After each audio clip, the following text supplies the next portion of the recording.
Liz Truss has resigned as Britain's Prime Minister after 44 days in office, triggering the second Tory leadership election in just 4 months. So just how has this played out? Well, in early September, Truss won the leadership contest to replace Boris Johnson as Prime Minister, at the time promising to act quickly to tackle the UK's cost of living crisis. It was a difficult start to her leadership as the world tuned in to the news of the Queen's death on September 8, just 2 days after she got the job. Jumping ahead, her new Finance Minister Kwasi Kwarteng unveiled a mini budget in Parliament intending to cut household taxes and energy bills while driving economic growth. But the plans backfired, appearing to have the opposite effect. UK government bond yields soared and the pound hit a record low, forcing the Bank of England to intervene.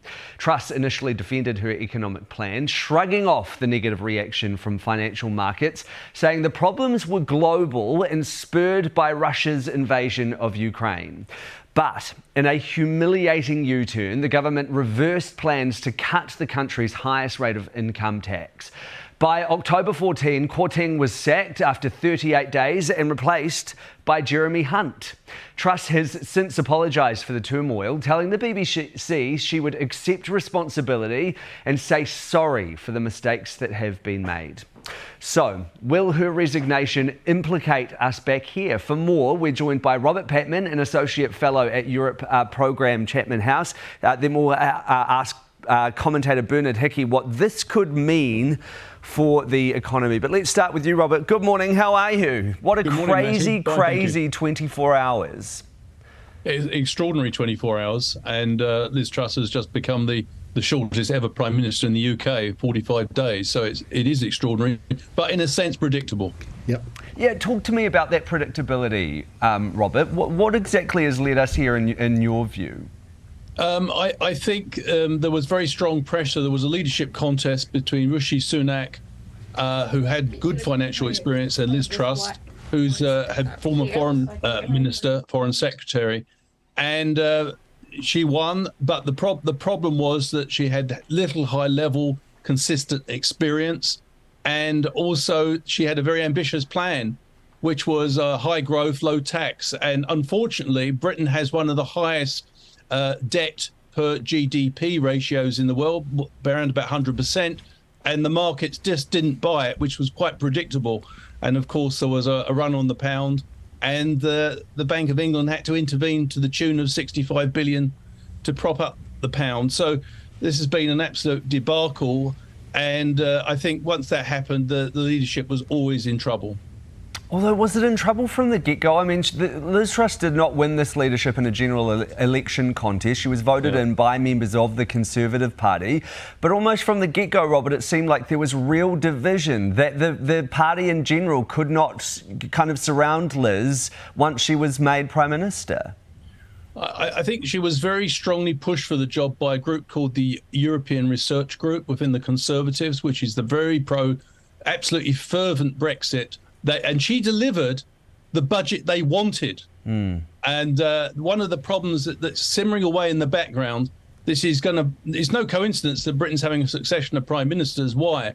Because Britain has been on a downward slope since Brexit. And whoever takes over will have to deal with the disastrous economic impact of leaving the European Union.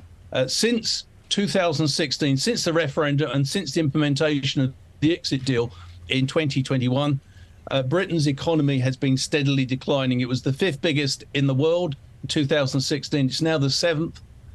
More than $2 trillion of investment have left the UK. So this is not just a problem for the Tory party, it's a problem for the opposition. Keir Starmer, the Labour leader, cannot really mention Brexit. So the biggest problem facing many British people is not really getting the attention it needs. And there will have to be some sort of revisiting of the Brexit decision soon. A revisiting in terms of a U-turn, a reversal, Robert? Well, I think logically, if your economy's on a downward slope and you're unable to rally in that situation, then you have to reconsider. It has, for many people, even who voted Brexit, now realise it was a huge mistake. And Britain has lost its place as being part of a market of 550 million people in a single market, a tariff-free market. They're now 65 million, and they're feeling the pain. And it's going to be very difficult for anyone to come in and reverse that. They may be able to reduce the effects of the pain, but they're going to have to seriously think about this in the future. And the contenders, well, that's interesting. There's several contenders from Liz Truss's position. They do look more experienced, and they may well be able to halt the short-term damage, but they do face this long-term problem, Matty, going forward. Yeah, as you say, Robert, it's an uphill battle for whoever takes over from Liz Truss. I read an interesting number this morning that Britain, the UK, since Brexit, has had almost the same number of prime ministers as New Zealand has had since we introduced MMP in 1996. So is anyone who takes over from here on in doomed? No, not necessarily. There was a sizable number of Conservative leaders who were Remainers who didn't actually want to leave the European Union. And by the way, I think Liz Truss's fall from power is a major blow for the Brexiteers and their economic vision, because this was a Brexiteer budget. And they boasted that they could only deliver this budget having lost the albatross of the EU round their neck. But that has crashed. So this has radical implications for what's happening in the Conservative Party. There's Jeremy Hunt in with a shout. He's the acting, he's the Chancellor now, the Exchequer. He's experienced. There's also Ben Wallace, who possibly would be the best person to take over, in my judgment. He's very sound. He's not egotistical. He turned down being a contender before, when the job became vacant after Mr. Johnson's departure. He's the Defence Secretary. He's got a sound judgment, as I said. He again wants to do the job of being Defence Minister rather than Prime Minister. But often, it seems to me, like many leadership positions, people who are reluctant to do it are often the ones who are best to do it.